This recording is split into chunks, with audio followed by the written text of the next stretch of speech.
On this episode, we are thrilled to welcome an iconic figure in alternative rock, Stephan Jenkins, the lead singer and guitarist of the legendary band Third Eye Blind. Stephan's musical journey began in 1992 with the rap duo Puck and Natty alongside Detroit rapper Herman Anthony Chun. Following the duo's breakup, Stephan formed Third Eye Blind in 1993. Their eponymous debut album, released in 1997, achieved multi-platinum status in the United States, launching them into stardom. Since then, Third Eye Blind has released 9 more albums and has received numerous accolades, including 1 Billboard Music Award and 8 California Music Awards. Stephan's talents also extend to production, having worked on albums by the Braids, Vanessa Carlton, and Spencer Barnett. On this episode, Stephan joins us for the very first ever FAM, and talks about his extraordinary career, musical evolution, creative process, and the impact of his work on the alternative rock scene. I don't have stage fright. A few years ago, I was playing I think it was the AFC. I don't know anything about football, but it was a giant football thing, and it was on national television, and I was sitting in with Run DMC, and they were freaking out. And I'd done a song with them, I produced a song with them, and I said, it's just a gig, man. And we just went out and did it, and I had a great time. I've never given a talk before about creativity. I don't have any notes. And this makes me a little nervous.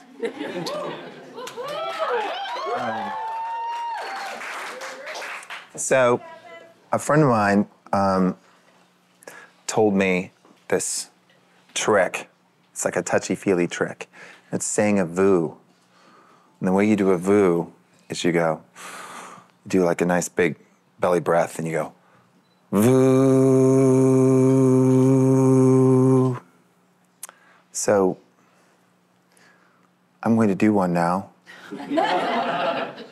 And it's going to help me settle into this. And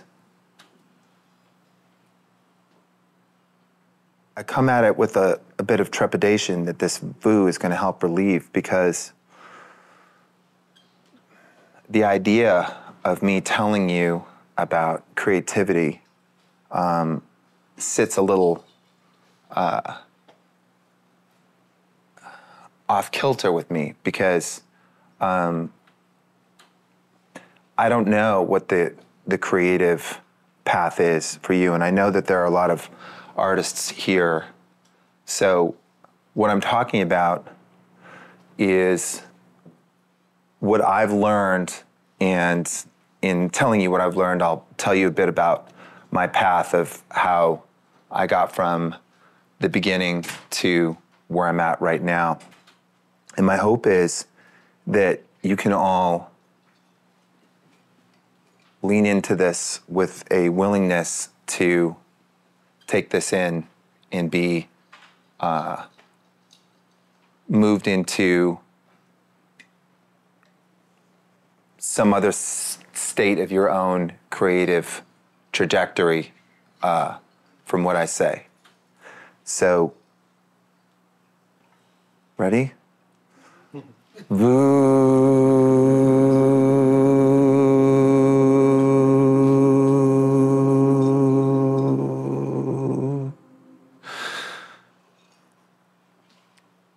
It keeps coming back to 3 things.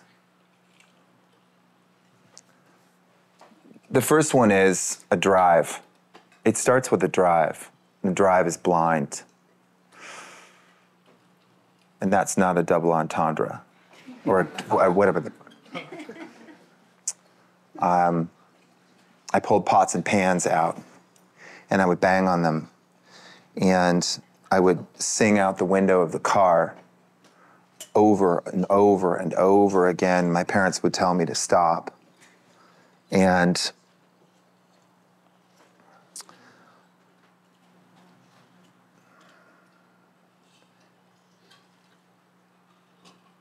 they got divorced.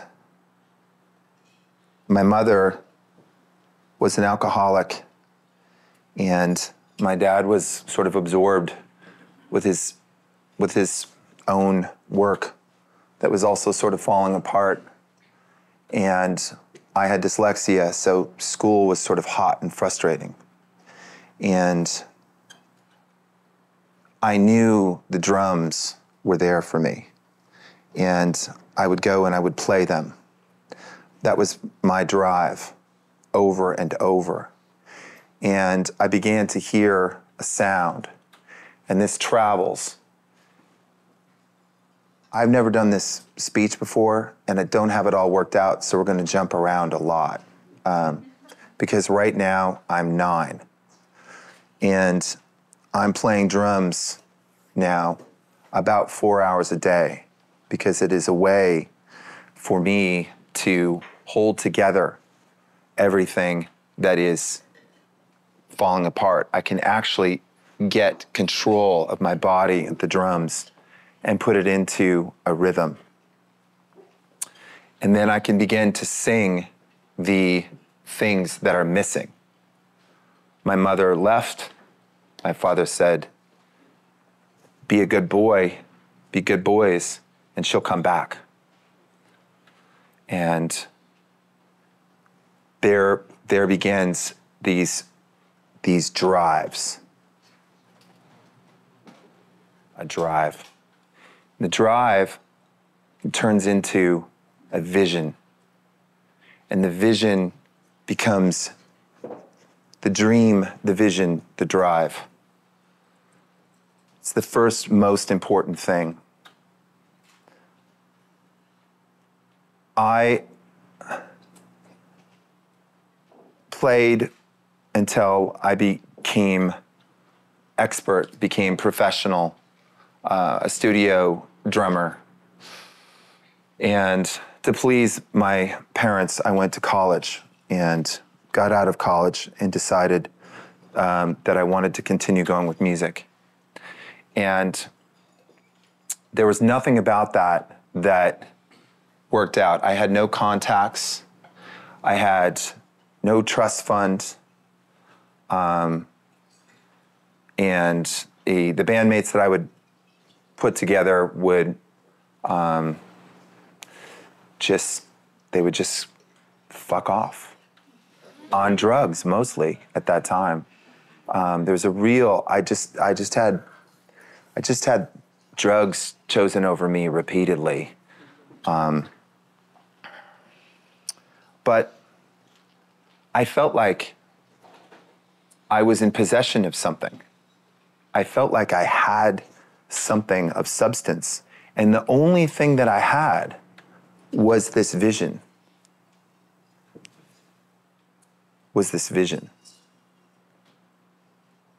You have to be in touch with a drive, and you have to keep honing that dream. Keep taking that dream and pushing that dream forward. After that, it's really about working your ass off.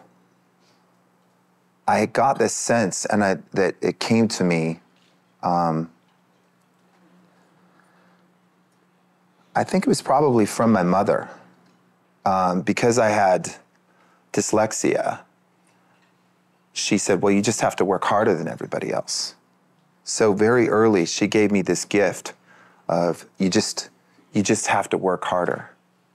And I took that as a given. And if you really take that in, that's just, you just have to work your ass off. There's a gift in that. And the gift came, it was my birthday. And I was 28 years old. I was standing on Haight Street. And I had no bank account, no driver's license, no health insurance. I had chronic fatigue syndrome, so I could sort of barely operate. My band had fallen apart, so there's no band. My parents thought I was on drugs because all that promise from being the student that they wanted me to be at Cal That was now years ago that it all evaporated. And I was standing there on Haight Street, my 28th birthday, and I looked up and I had this thought. And the thought was, it's so fucked up that there's a CVS pharmacy opening up on Haight Street. What's happening to this town? The point in telling you this is that walk down there from the house where I slept on packing foam and I subletted out my room, and I slept in the cleaning closet, and I mixed the vinegar from the Clorox so they wouldn't fall over at night and kill me, wasn't what was on my mind. I didn't feel sorry for myself. I never felt sorry for myself. This is the life I chose. I didn't feel gypped. I just had this thing, this vision that I was working towards. And that was my identity. Identity. This brings me to the third thing.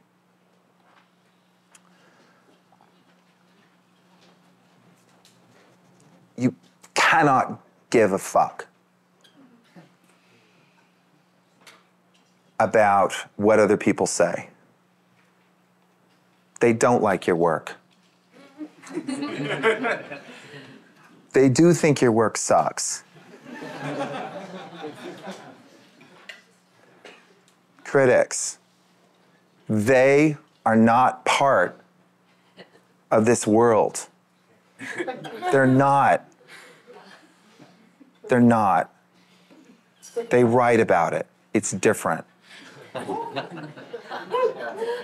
That critic includes you.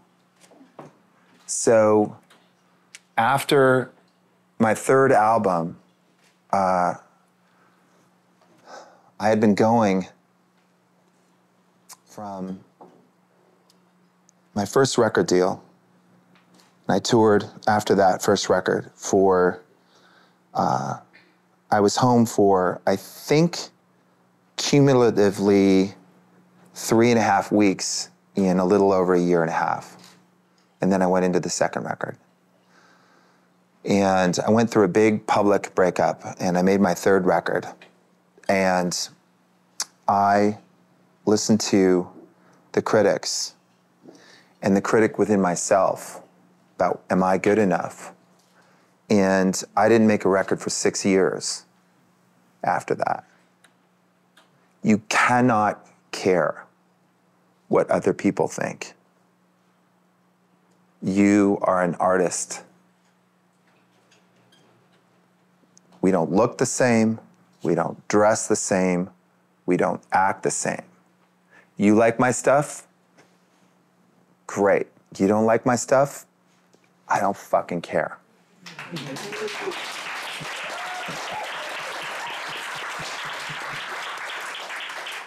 It's a thing that you have to continue with, because you're always going to feel this sense. Drake is feeling this right now. He is really, really wondering. If he was here right now, he'd be in tears, being like, I feel you. I don't know. So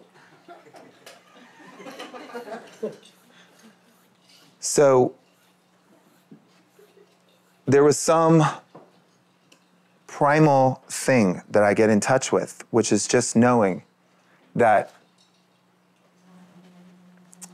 from this desire to hold it together,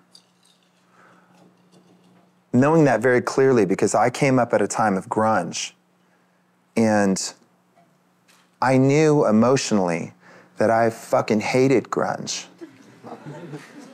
because I couldn't say it out loud because everybody was super, super into it. But it was this kind of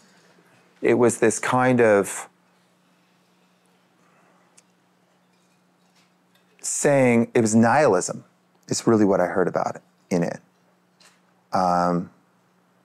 It was, and so all these guys died. And my desire, my drive was, I'm not nihilistic. I want to remake the world according to my standards and my dream. Mine is a rage to live. That's where I came from. So I had this thing to push against. And that's kind of a parenthesis. I don't know totally where that's going. But I said, this is my first speech on this.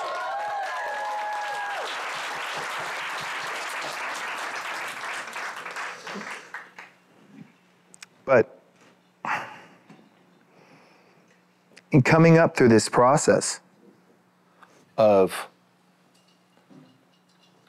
pushing and driving and failing over and over and over again, and I have this image in my head where I had a friend who worked at a copy shop, and we went in and we stole flyers, these big, thick, beautiful flyers, and we printed them off. Probably cost $800.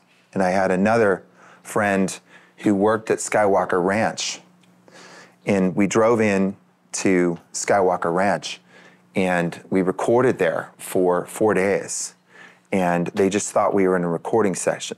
We stole that shit, and then we made, and when they finally checked in with it, we said, yes, we'll be right down, got in the car with the tapes, and drove off.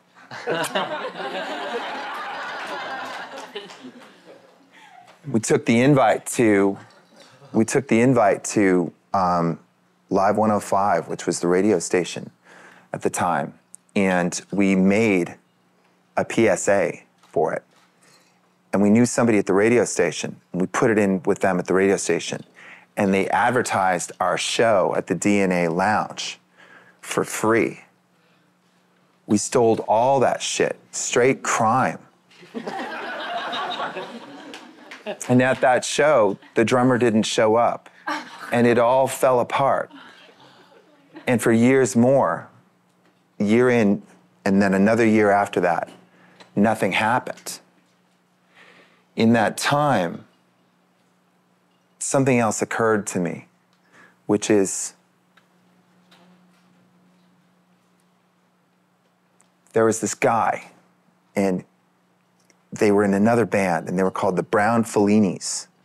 And I really wanted to be in their band because they were so fucking dope. And this guy, David, and he had these round glasses, and he had these perfect, beautiful dreads, and he played saxophone, and he wanted to be like a 50s jazz player, and he went to fucking Cornell or something. And I really wanted to do spoken word in their band, and they just weren't gonna have me in their band. And he didn't like me. And this is around the scene of San Francisco. And he said to somebody, that guy Stephan, he's like a shark. And I saw them at this cafe, the Brown Fellinis. And I went up to him, and he was a little like taken aback. And I leaned up into his ear and I said, you're right. And he laughed. And we understood each other in that moment, I think. I like to think. Which is, I wasn't nice, but I was kind. And I had people who could connect with that kindness, including David. He understood that. Nice wants something. Nice is a manipulation. Nice is that slick motherfucker and they won't be there. Maybe it's better, nice might be better than being cruel, but kindness doesn't want anything. And kindness is actually willing to connect. And kindness says, this is who I am for real, and I'm willing to make that connection with you. Those are the kinds of things that I think of. So I just want to say, one more thing. Sorry? Someone asked, can you be both?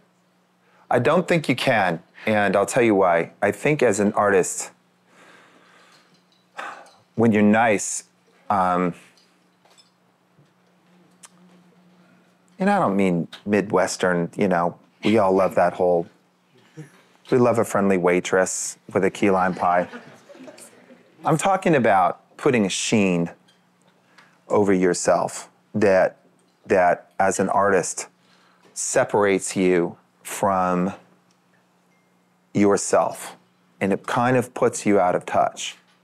I look for people who are kind, and I try to be aware of it, and it energizes me, and it causes me to reciprocate. As I write songs, I am always just looking, and this is the last thing I'm going to leave you with here, and when I write songs, I am looking to try to get into some new space of realness.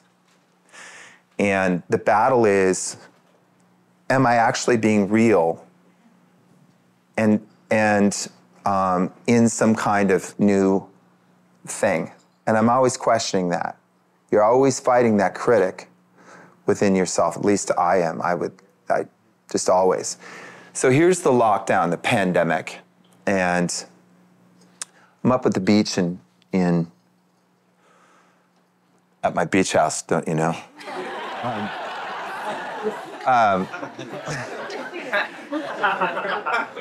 And I'm doing what everyone else is doing, which is drinking too much wine and eating too much spaghetti and refreshing Twitter and being freaked out and trying to get information and not doing anything. And at a certain point, I realize I have to will myself.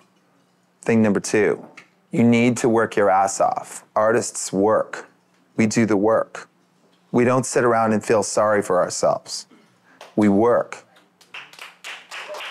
So I go out to thanks, Johnny. I go out to my Zendo, and this is terrible. And I had been listening to all this kind of neo-folk music at the time, and Adrian Lenker, and I was listening to Phoebe Bridgers' album was just kind of like a friend to me at that time. And I realized as I was sitting down, I was kind of intimidated by it. And I thought, wow, can I be that real? And then I thought, and I was kind of, this isn't that album in particular, but there was a certain kind of thing I was like, yeah, but there's a kind of like exhibitionism about like just how real I'm being, So I began to question it, and I'm sitting there and I don't think that I can write. And I'm realizing that in that moment, I am writing. I'm just not trusting. I'm not trusting what I'm saying. And it took me back to the very earliest days of writing, where I would sit and just write down things and not judge them. I would sit in a cafe in somewhere here in, 18th Street, with nothing to say and write "Summertime" in my notebook. The wind is blowing outside in Lower Chelsea. I don't know what I'm doing in this city. The sun is always in my eyes. And I had no judgment of that. And later on, that made it onto the album like that, and made it into a documentary about that song made by my friend David Wexler right there, an artist. And so in sitting out there, I'm realizing that I'm in this kind of, I don't know, anxious something state, thinking about myself as a nervous songwriter and what do I do? And now I'm sitting there at an open mic night wondering what Adrian Lenker and Phoebe Bridgers are going to think of my jams. But then again, what do I think of your jams? And now, and so just begin to let that happen.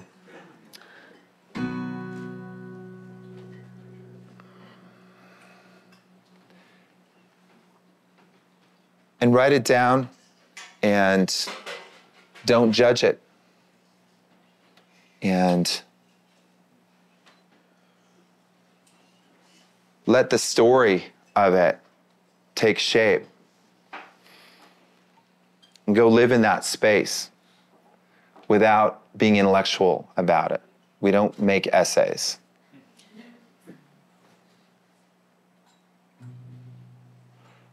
Well, I get nervous before my take outside this club in Silver Lake, and there's no mistaking your perfect practice in a sense. I just start talking, you can see that I'm not gonna lie to you.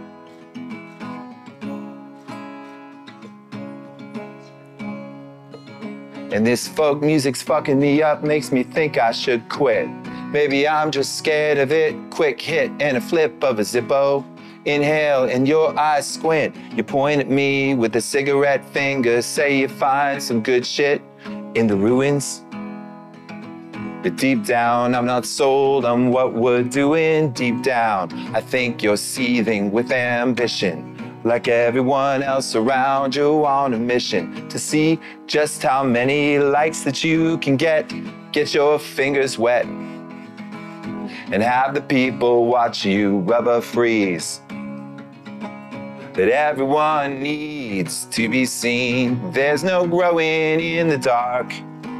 You say it's just a pose. Well, what's wrong with a pose? We all invent ourselves as we go. So here we go. Same old itch. The air's meant to protect myself. Took a life on now and they're breathing on their own. Some personality living up on me that I've been trying to ditch. I want things to be perfect, so I put it off. Maybe progress now will do. I'm on the outside, never satisfied. So you convinced yourself, but you're beautiful. I mean, look at those hands. You're all purity with a splash of Saint-Germain. Oh, I want to be a daring one. No more songs about being cozy and bored. Don't sing about the suburbs and how you miss the scent of home. And Elliott Smith clones all you'll be, and miss the urgency of the moment. Singing, everyone needs to be seen. There's no growing in the dark. You say it's just a pose. Well, what's wrong with a pose? We all invent ourselves as we go. So here we go. I look for you again outside the show. I look for you again, and I'll go with you, 'cause I kind of love you. If I see you again, I think I'm gonna kill you. 'Cause we'll keep doing this, waiting around for someone who doesn't want me to want me. I've been looking longingly at the scene. Thank you.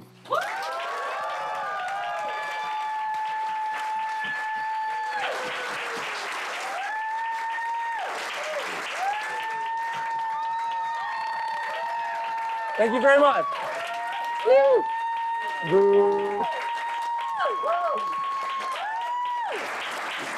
Thank you. So at what point do we write the essay about the song? So we're gonna take some Q&A for a little bit before moving on to our musical guests. We just want to open it up to the floor. If there's any questions about, we have a question right here. I have a question. Yes. So like hopefully many of us, Motorcycle Drive-By is one of our favorite songs ever written. And it's, you know, a 4-minute plus long song with not like a real chorus. And today, when you're putting out music, a lot of times it seems like gamified for the algorithms. And you know, there's two approaches to that. One is, you know, do you play along with it and grow with it, or do you stick true to who you are? Like, what are your thoughts on music today like that?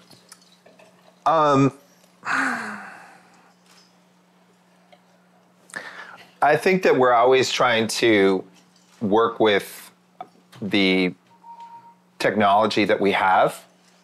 And if it inspires you to do that, if it actually moves you, if having, like being constrained by an algorithm gets you inspired, then that's good. And if it doesn't, then you should write a 14-minute song. And I promise you the 14-minute song will be better. I feel like that was a funny question because we were stuck talking about not caring what people think. And people, and the algorithm is like an AI. It's like a robot, it's like a person. And if we start to think the algorithm like a robot, it's like not our friend, if we don't care what you think, then we usually make better stuff. And relax. And then when you make better stuff, the algorithms work because people like the stuff because it's pure and intentional and yeah. But my question is, what's an Elliott Smith quote? Because literally was making a joke about either or last night, being like, yo, this looks like your friend from high school. And I was like joking about Elliott Smith clones, being like, this looks like this kid. Oh man, and that lyric was funny to me, but what is Elliott Smith clone? I mean, I know what I interpreted it as lyrically, like this kind of not generic, but kind of like self-deprecating person who's not wanting to heal. I would have liked so much more music from Elliott Smith. I was so upset when he died. I was like, no, I need more records. But very tragic. But essentially, I try to get a lot of my friends to get past themselves and to heal and to move forward and to keep creating. And so the idea of the Elliott Smith clone is Elliott Smith to me is someone who ended. And I was so angry at the ending because I loved his music. And so the Elliott Smith clone, just curious where that sits and what if that is to you. That's my monologue.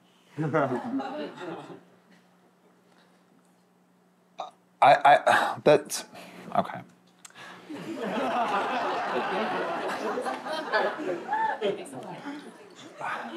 I think, what's your name? Michelle. I think Michelle brings up a really good point, which is what difference does it make what I think an Elliott Smith clone is? You just had a right, and your monologue on it is the value of a song. So it doesn't matter what I think an Elliott Smith clone is, which is I think that all these kind of neo-folk LA folk artists are just, I know the tricks. They're fucking copying Elliott Smith. Good job copying Elliott Smith, but that doesn't matter what I think. What matters is how you feel and what happens to you, and do you live in the landscape of that song? Do you feel the pleasure of the pressure of the jam? And that's the point of it. So, yeah. Question in the back. During your musical making career and your perpetual creativity, like what brings you a lot of joy, and like what is like a pinnacle for you that you would like to repeat again, or like where do you come from that kind of source of inspiration? Like, if that's the question. I want to play Fuji Rock again. I love playing Fuji Rock. It's the first thing that comes to my mind. I love my bandmates, and we all kind of love each other. And it took a very long time to get to that point. We need people to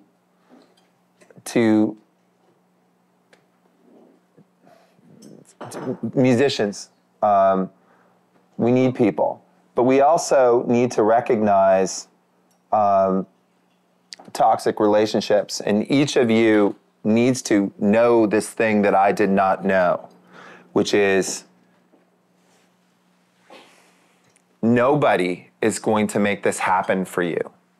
There's every time you are in this moment of where I'm now putting up with this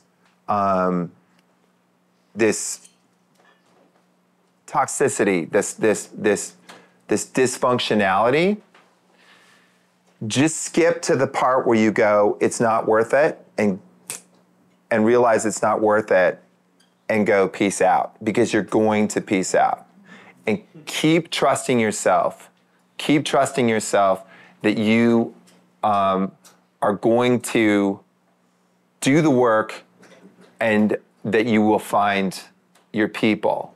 The joy that I take is that is a very long time for me to get the people who, to get just really destructive people that I was around, which is part of arts, because I believe that every musician and most of the other artists I know kind of fucked up. because you wouldn't play 4 hours a day. You wouldn't sit there and fill notebook after notebook. You wouldn't become obsessive unless it was to answer a question that you couldn't answer. And being successful in music and doing the things that I've been able to do won't fill that hole either. It doesn't work. So you do remain fucked up. And those people will be around, and a lot of times that just becomes very difficult to be around. So what am I trying to say to you? I really love my bandmates. Be a musician and don't hang out with them. Wait, I have a question. Oh, no. Okay, so. You run in the back. Yeah, have you ever told somebody to pivot? Have I ever told someone to pivot? Yeah, like somebody who identifies as a musician or identifies as an actor, and for one reason or another, given the circumstances, you're like, you need to go get a 9-to-5.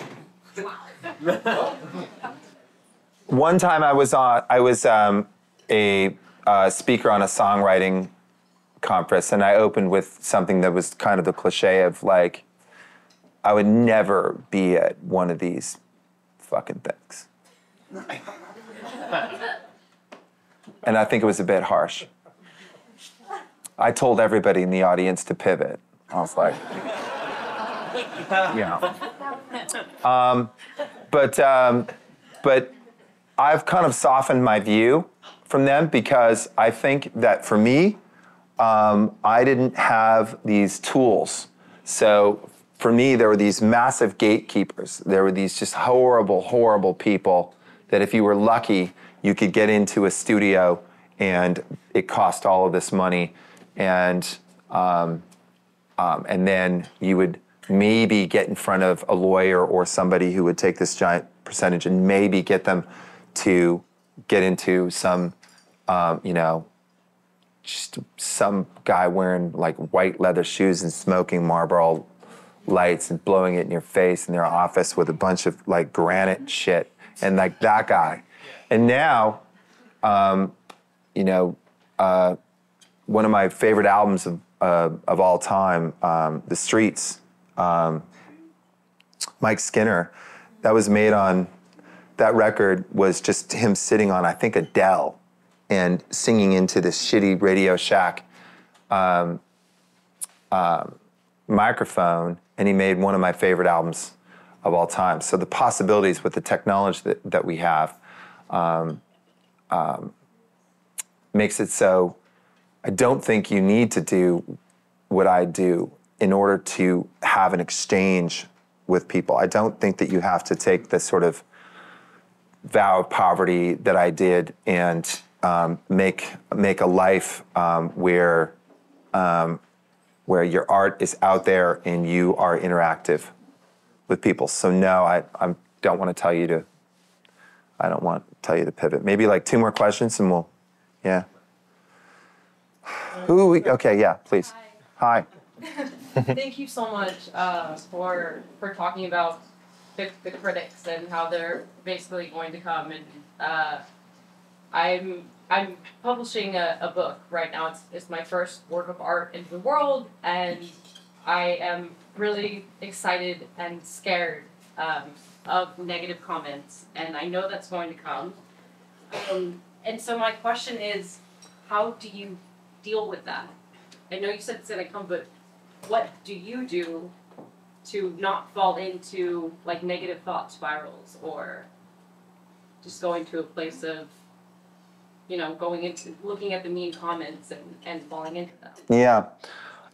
Well, as I said earlier, I have fallen into them, and I've gone through long periods of time where I didn't make any music at all. I spent 6 years doing that. And I think self-hate is a thing that we all have to wrestle with. And it started with me about being on stage, and I just got a trick that I did. And it was this combination of 2 things, and I'll share it with you, and hopefully it'll help you with your writing. I was very nervous about going on stage, and I saw Frances McDormand when she got her Academy Award, her first Academy Award, and she stood up, and she didn't know what to do with herself, and she went, I don't fucking, and she went, she literally went like that, and I was like, oh, I get it. So a little bit later, somebody said, I said, like, I'm really nervous about this. And they said, well, it's just a tune. You know, just give us he was an English guy, goes, just give us a tune. And I put these 2 things together. One is, it's just a song. And if you're gonna get all worked up over it, that's kind of just vanity. You're writing a book. You put your book out there, and, you know, it's your book. And the other thing is, that I do, is you are the baddest motherfucker who ever walked out on that stage, ever. And everything that you do is a gift. If you fuck up, if I make a mistake, you are welcome. I hope that helps you. All right. Good? Yeah. You want to take one more? Just one last if there's like super, yeah? Was there, yeah. Go, mate. I'm interested in how communities and cultures inspire artists. And you mentioned your dislike for grunge music and your environments with people that are kind versus nice. You're going to school at Cal. I'm interested in, for you, which communities or cultures have inspired you, and maybe if there's like a through line of similarity of those communities or cultures historically, today, and kind of, yeah, what has brought inspiration to your music and yourself in your life. Oh, shit. Where did you get this guy? What did you get?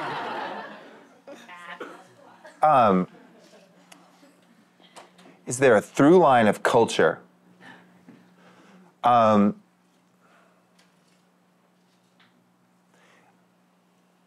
don't think so. I think that I am interested in being permeable to the time that I'm in. I think these are the good old days. I think nostalgia is just vile. I'm glad that I have lasting hits. I'm glad I have songs that remain on the radio for a long time. I'm grateful for that. But I don't live in that space. I try to be vulnerable to the time I'm in. I try to be in a state of having impact with friends and being willing to be passionate about that. And I women, really. It's the short answer. I think the friction in relationships and how they evolve. I think if you see and how probably my last 3 albums have been in part, there have been these currents of being how